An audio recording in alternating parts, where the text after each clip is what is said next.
Howls of outrage have been echoing across the country since the federal government introduced its new travel restrictions for Canadians. Do they have a point? Hello and welcome to the Unpublished Cafe. I'm Ed Hand. We're coming to you from a remote location and practicing physical distancing to enhance safety. Since March 2020, the federal government has had directives for Canadians to avoid non-essential travel out of the country. But it appears there are Canadians who feel they are above others and ignored the restrictions to go south. Now, there are new rules in place starting today. Those who did travel now face new stringent restrictions that could cost them time and money. Canada, with the support of the airlines, has canceled all flights to sunny destinations. More than 375,000 snowbirds make their way to the U.S. South and Mexico each year. Now, the shutdown is expected to cost the Mexican tourist industry $780 million just this year. Now, the two new variants of COVID-19 have the federal government tightening up the border to avoid a spread of the more contagious and lethal strain. If you recall, Canadians were supposed to stay home at Christmas and avoid spreading the virus, and Environics found that more than 1.2 million Canadians ignored those restrictions, traveled anyway, and that led to a surge in cases, which then led to more lockdowns. Our Unpublished.vote question asked, do you sympathize with Canadian vacation travelers who ignored government directives and now face new airline restrictions? Over 65% of you, our viewers and listeners, said yes, they have sympathy for these people. Just over 33% said no, and just over 1% unsure. Now, we're talking about vacationing and non-essential travel, not those that need to travel for compassionate or medical grounds. However you're watching and listening to our show, whether it's through our social media channels on Facebook, Twitter, or YouTube, or on our podcast channels, iTunes, Google Play, Spotify, iHeartRadio, and more, I'd like to remind you can still cast your vote on this topic at unpublished.vote and then email your MP to tell them why. Now, joining us to discuss the restrictions today, Gabor Lukács is the founder of Air Passenger Rights. Kelly Lee is the Canada Research Chair in Global Health Governance at the Faculty of Health Sciences at Simon Fraser University. And Karl Moore is Associate Professor at the Desautels Faculty of Management at McGill University. And I want to thank all three of you for joining us today. Let's go around the horn first, talking about our Unpublished.vote. And this is just the people who obviously watch and listen to our podcast. 65%, almost one third, feel sympathy for those who ignored restrictions and went south. Gabby, are you a little surprised, or do you find that's just about right? I'm quite surprised about that. I would suggest that this may be a result of what we call in statistics sample bias. It may reflect on who was casting their vote and not on what the Canadian public may actually think.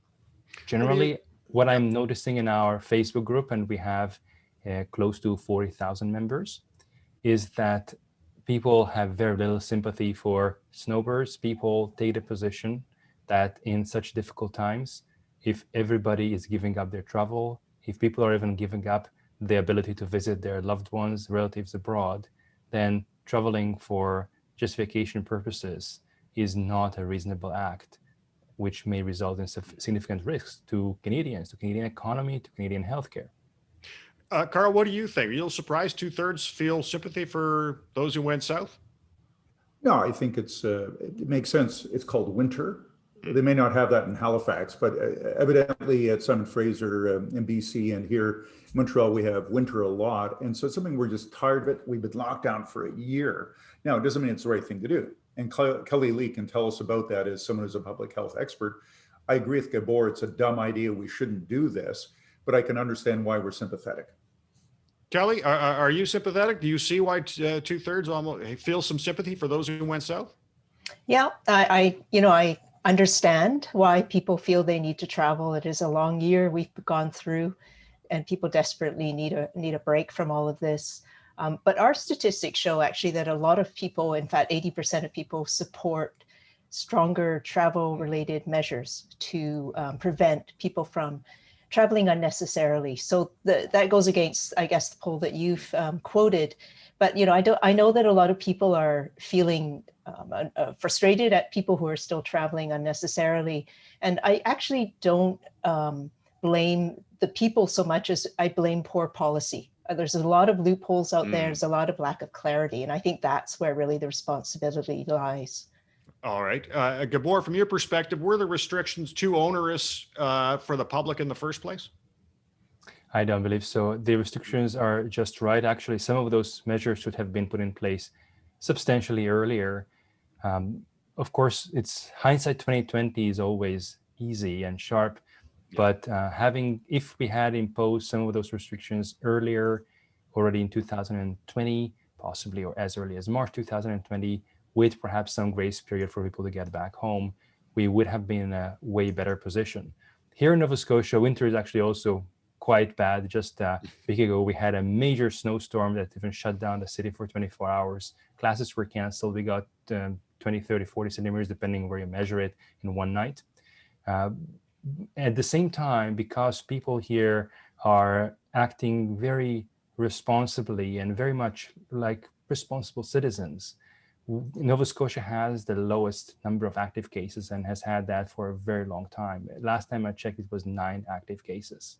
And that is the reason that the reason for it is that Nova Scotians were willing to make sacrifices, were willing to listen to authorities, were willing to listen to the voice of reason, to stay at home, to follow the rules, to close businesses when needed, to keep physical, social distancing. Kelly, I was looking at your study, and it finds the numbers of infected linked to airline travel is, at least what your study says, is underreported. Is it underreported, and how so? Yes. So what we're measuring is really just a subset of some of the travelers that are moving about. The 2% I hear, and various other numbers thrown out is to support lack of action. And really what we're looking at is air travelers mainly coming in. And these are non-essential travelers, Canadians, supposedly. And if they develop symptoms, then they're asked to go for a test. And if they report their travel history, then that goes on the records as travel related. So there's a lot of ifs along the way. Sometimes, people, of course, are asymptomatic, so they don't go for a test, but they're still infected.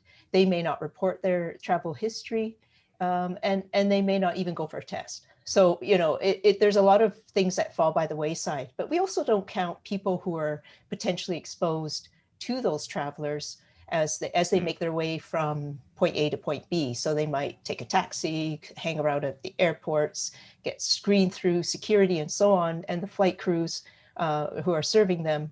All of this are, of course, travel related, but they are not counted in the data. And of course, we don't count the land crossings with any systematic method. So we're leaving a lot uncounted, and that's really worrying because then we're not getting a good sense of the full risk that we're facing in terms of people traveling. We've got these new restrictions that kick in today, and the federal government tells us primarily it's because of the two variants, obviously the UK variant and the South African variant. And Kelly, I wonder, the only way those variants are getting into Canada is through international travel, right? That's right. So travel and the coronavirus is inseparable. It originally came to the country through travelers. The new variants didn't walk across the border or fly themselves. They were, brought in by travelers. And we know this from testing, from the Alberta pilot study, for example. But most of the cases are travel related. There are now, of course, community cases are transmitted within the community. We don't know where they came from. That's the most worrying bit. But for sure, we didn't have these before December, and now we have them in all 10 provinces. So clearly they were brought in by travelers. Now, Karl, do you feel the federal government maybe jumped the gun a little bit with these new restrictions that were just brought in?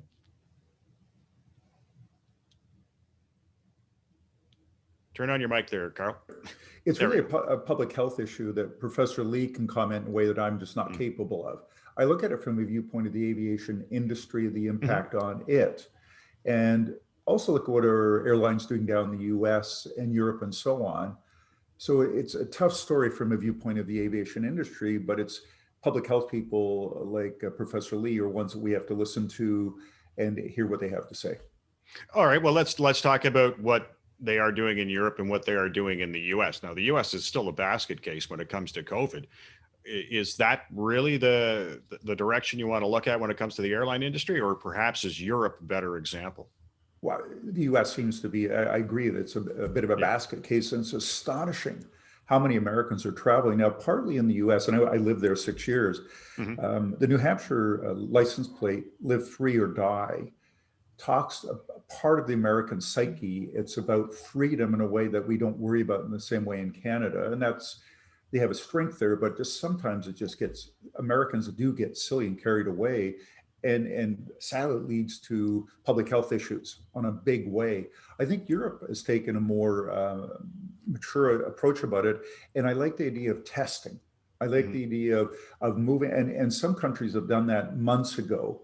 And that seems to be a better direction to go than a relatively wide open space like we see at times in the US. Yeah, and when I look at Europe as well, obviously a very compressed group of countries. So air travel is not so dominant. But when you look at Canada, there's basically really only one way you're going to get from Gabby's going to get from Halifax to visit Kelly in Vancouver, and that's flying. Something you look at, we lived in Europe for 5 years when I taught in England, and we would take the train from London to Paris, and we would take the train to Brussels, things like that, because it was high speed. And I remember I was on the train last year in France, and it got up to 300 kilometers an hour. Like it was just, and they made a little announcement because it was incredibly better to go on the train than it was to fly. But in Canada, VIA is slower speed than the trains in Europe or Japan as well. And it's something where you go from Halifax to Vancouver. To take the train means you're going to take a couple of weeks off in order to go see Gabby. And that's may well be worth it. But it just flying is so much easier. And Canada is the second largest country in the world. And indeed, one of the relatively underpopulated compared to China or the US. Flying is really important to our economy. And then you have tourism as a huge industry in this country. Makes sense not to have tourism right now. Absolutely the right approach, but it's something which is a huge part of our economy. Oh, very much so. Gabby, when we look at these new restrictions, the federal government says it doesn't want them to be punitive, but does it really have any other choice, considering these people pretty well ignored directives to start with? I find that those measures are necessary overall. The only one thing that I would improve is to create clarity as to how the cost is calculated. That should really be simply a bill with each item. Just like when you go to a dentist, if they need a special equipment, maybe a PPE, then you get billed for it. But that would help to relieve the impression that it's being punitive. People need to understand that if your personal choices end up costing money to the public purse, you will have to reimburse the public purse for that. Kelly, what do you think? Are they too punitive? Well, I think they were designed that way, right? Yeah. I mean, they have to hit people in the wallet to some extent to be a disincentive to those who still feel that they need to travel for non-essential reasons. So I think, it's interesting watching the federal government. They can't issue a mandatory no travel, but they can sort of issue these advisories, and they've gotten stronger and stronger in language as we went along in the year. And then the prime minister, is raising his voice and furrowing his eyebrows. That's not working for still some people. So now it comes down to hitting people in the wallet. And unfortunately, it is indiscriminate. It will hit people, probably some of them unfairly. But this is the nature of these policies. You have to really get the numbers down. The virus isn't distinguishing between essential and non-essential, and the fact that you're traveling for whatever purpose, it's just, there. And so it has to be a policy that is trying to get the non-essential travel down to hopefully zero or near zero, because the system can't cope with quarantining everyone coming in. There's millions of people traveling still.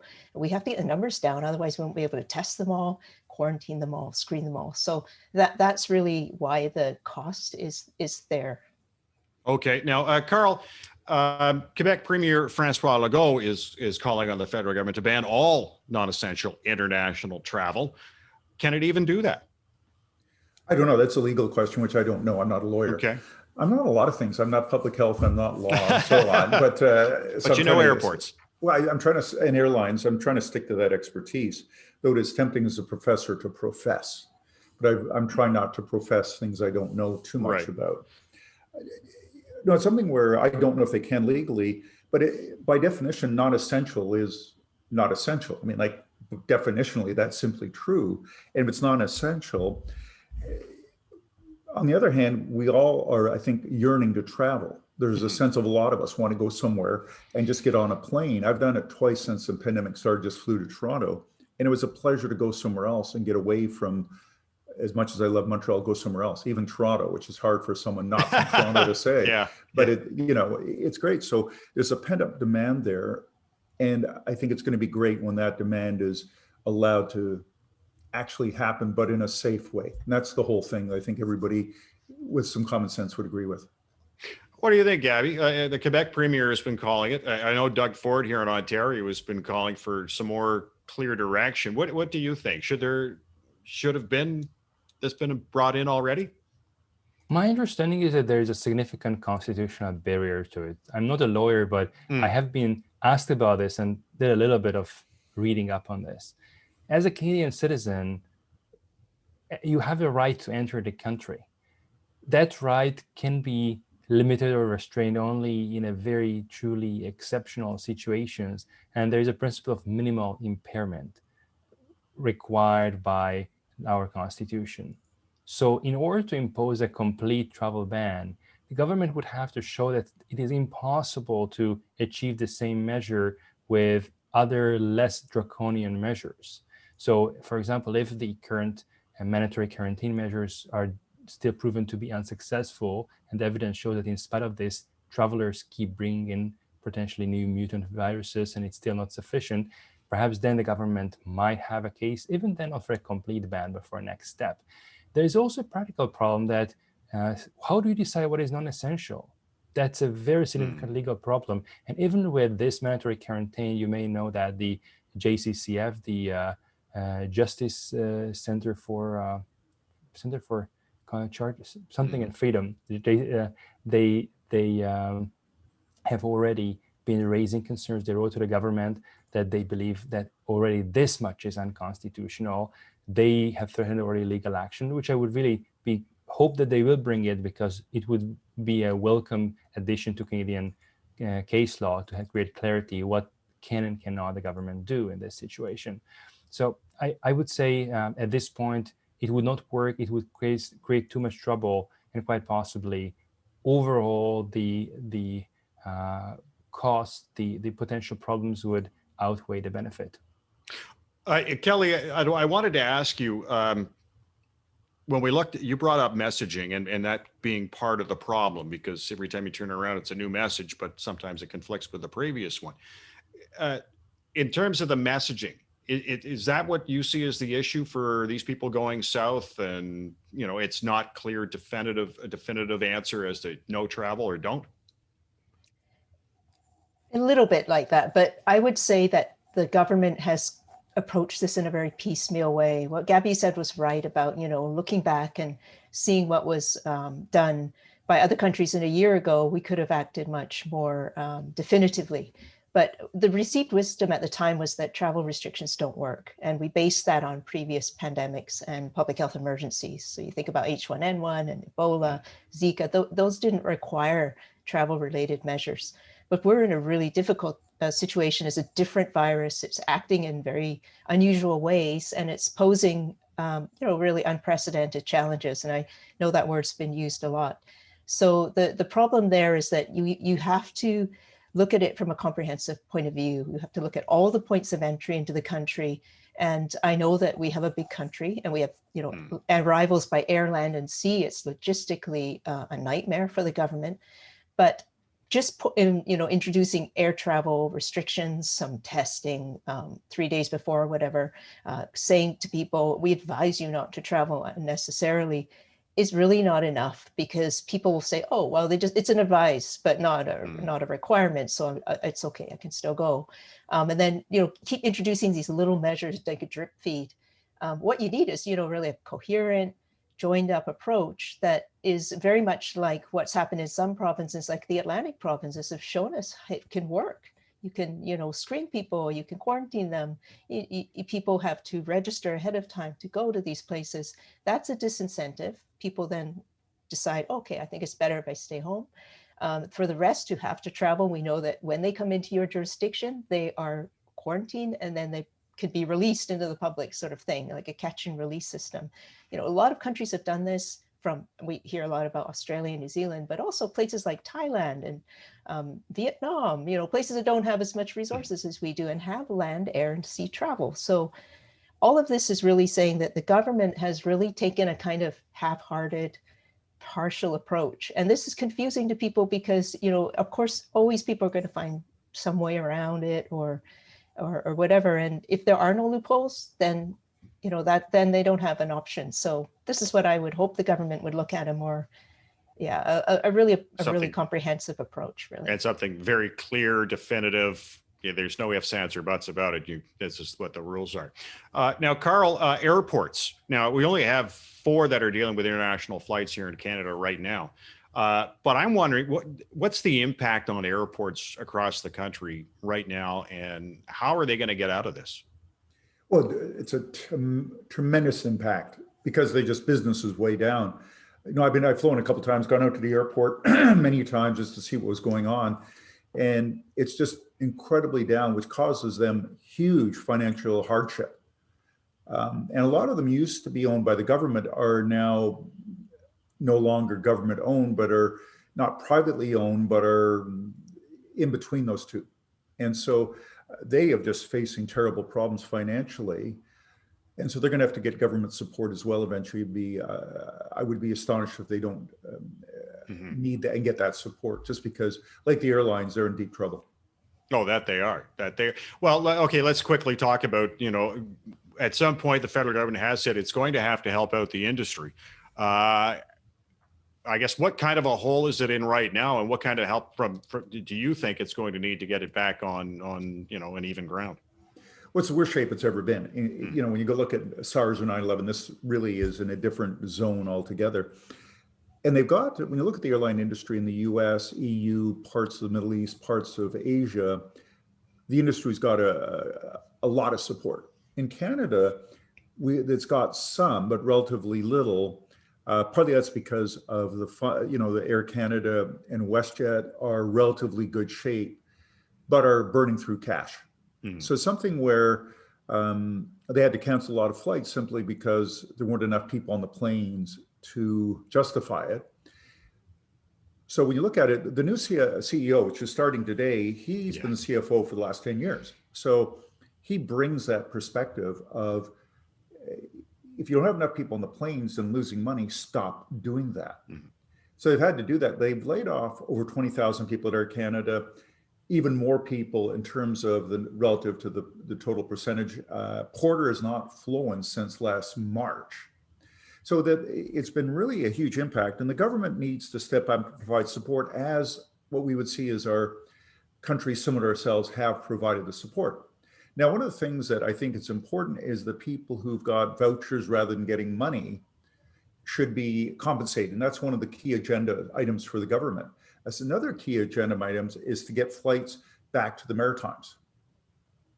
Now, partly it's just a lack of demand, but some kind of agreement that the flights will get there so that the Maritimes and more northern Canada, things that will be served. So those are a couple key things the government's looking for, and I think they're right to ask for those things.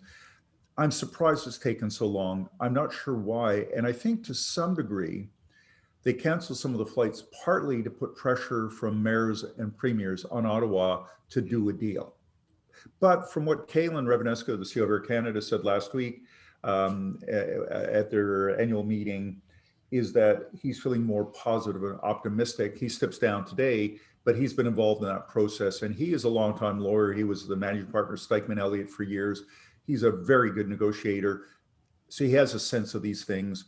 And I think from what he said and other people that there is progress being made, but no done deal yet. Gabby, I think when I look at the people that have gone south, the snowbirds and that kind of a thing, it all boils down to essential. What is essential travel? And okay, from your perspective, what do you consider essential travel in a pandemic? In a pandemic, going for a medical treatment not available in Canada, and I'm talking about non-elective medical treatment primarily, for medical treatment possibly, which may be available, but you may have to wait 2 years, while again, it's a non-elective type of nature medical treatment. then those are the obvious things. There can be additional issues, which I would call as humanitarian compassionate travel, where visiting a dying relative, being there for the birth of your child, or as a father, I can think of situations of that nature.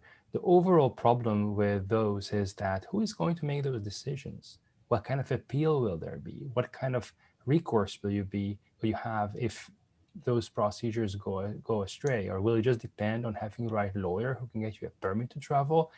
It starts raising some very significant concerns of fair treatment, due process, equality before and under the law. So that's the reason that I'm more inclined to support measures that are themselves somewhat creating some barriers, but in a proportionate way, in a way that you simply tell people, at the very least, you pay what this cost us. Right. Okay. Now, Kelly, interprovincial travel. How much is this becoming an issue? Here in Ottawa, we're on the border with Quebec, and at some point during the pandemic, they had officers on the bridge keeping Ontarians from going over. But in terms of interprovincial travel, there are directives that say you're not supposed to go, but it's still happening, is it not? It's still happening, and in a large scale. It's dropped down, of course, but we don't count. We don't have data on how much people travel provincially. We've looked at this. It's very hard to get the data. We mainly have international data, and even that is pretty, not great in detail. But what we do know is that every week the government publishes the number of domestic flights that have had COVID positive passengers on them, international and domestic. And we've seen since January 29th, when we've had these new international measures announced, there's been 60 flights that have had COVID positive passengers. So then they issue warnings, if you've been on that flight, if you're sitting in these certain rows, you may want to go get tested and isolate or quarantine. So it's still happening. And there is no really joined up way that provinces are all working together. So Atlantic provinces have done this for a long time. Northwest Territories require quarantine. Manitoba's now has some measures in place. And I think Quebec and Ontario are seriously thinking about it, putting in some testing ahead of the federal government and so on. But we need a national approach to this, because it's no use one province saying, please don't come, and the others saying, well, please come, but only come at this time. It's very confusing to people. We like to, have a national strategy. We don't have a National Public Health Act. We have a National Health Act. We don't have a capacity to have the federal government act in a very strong way. And I think that's the issue, is our political structure is such that we're very much, a decentralized system. And that's great. We had to be that way to create this country, and it's a great country. But in the situation when there's a national emergency, we're kind of, we're kind of like 13 or whatever jurisdictions trying to do everything themselves, and that really doesn't work very well. Yeah, and none of them get along, so that makes it even worse. But that's politics for you. Yeah, you know what? I want to thank all three of you for joining us on Unpublished TV. Once again, wrapping up. Joining us on our panel, Gabor Lukács is the founder of Air Passenger Rights. Kelly Lee is the Canada Research Chair in Global Health Governance at the Faculty of Health Sciences at Simon Fraser University. And Karl Moore is Associate Professor at the Desautels Faculty of Management at McGill University in Montreal. Coming up next week on Unpublished TV, should Canada boycott the 2022 Beijing Olympics because of China's human rights abuses, not to mention the incarceration of the two Michaels? Should be a lively discussion. Hope you can join us. Thanks for watching Unpublished TV. Stay safe. I'm Ed Hand.